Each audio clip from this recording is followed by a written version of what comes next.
Lewis Hamilton had a roller coaster Austrian Grand Prix last weekend. Mercedes mechanics took just 3.5 hours to fix Lewis Hamilton's car from scratch following the Britain's Austrian Grand Prix qualifying crash, the team's technical director Mike Elliott has revealed.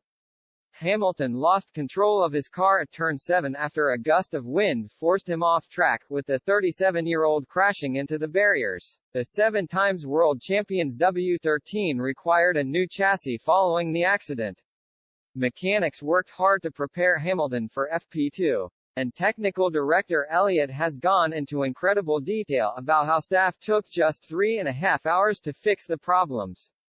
Hamilton ended up finishing third in Austria to seal his third podium of the season. There is a huge amount of work that went into getting those cars ready, and in Lewis' case, he had done so much damage to, actually only cosmetic damage, but damage that we couldn't fix in the field. We had to sort of build his car from scratch on Saturday morning, Elliott told Mercedes Race Debrief.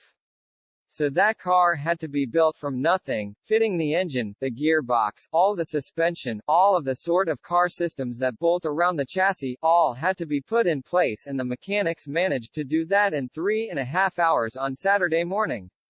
Which is an amazing, and all credit to them for actually getting us back out and into FP2.